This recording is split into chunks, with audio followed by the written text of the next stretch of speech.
अदिनिया वर्षारे नष्ट होइथिबा धान को नहीं एक बड़ प्रतिक्रिया रखिछंती जोगाण मंत्री कृष्ण पात्र। से कहिछंती कि जो धान गुड़िक नष्ट हो जाइछि से धान को चाषी मंडी को आणंतु नाही, कारण सरकार सेथिपाई क्षतिपूरण राशि दउछंती। ए बाबद राज्य सरकार क्षतिपूरण दउथबा कहिछंती जोगाण मंत्री। एफएक्यू धान रे कॉम्प्रोमाइज कराजिबो नाही बोली स्पष्ट करछंती। सेपरि धान कटनी छटनी करा जाउथिले कड़ा कार्यानुष्ठान नियाजिबो बोली मध्ये सूचना दैछंती जोगाण मंत्री। जेउठी दुर्नीति हेबो किंबा मिलर माने चाषी को हैरान करुथबा घटना सामना को आसिबो तांको विरोध रे कड़ा कार्यानुष्ठान ग्रहण कराजिबो। ते भल धान आणंतु भल पैसा नियंतु एकथा कहिसंती जोगाण मंत्री।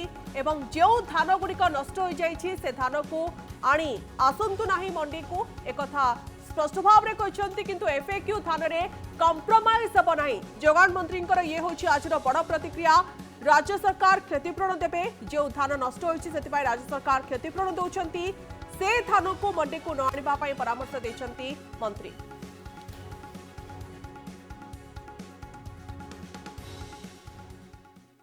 एबे भी हजार हजार क्विंटाल चाउल आम पाखे डैमेज चाउल पड़ी ताको एफसीआई नौ नहीं। तेणु जो मान क्षति हो जाइए से क्षति पूरण सरकार देवे। से धान गुड़ा को आणिक एगेन मंडी रे दबा उचित नुहे। भल धान मंडी को आणतु, भल पैसा नियंतु। जोठी दुर्नीति हम भ्रष्टाचार हम से एक्शन नि आगु कही चाषी को जो मैंने हैरान करेंगे विरुद्ध दृढ़ कार्यानुष्ठान ग्रहण कर आहरी भी नियाजिबो। अनेक जगार जो आम देखिलु कम रेट धान किणिकी रखिंट इलिगाली ताको भी सील करा जाउछि। जो मिलर माने कटनी छटनी बहुत कर सील करा जाउछि।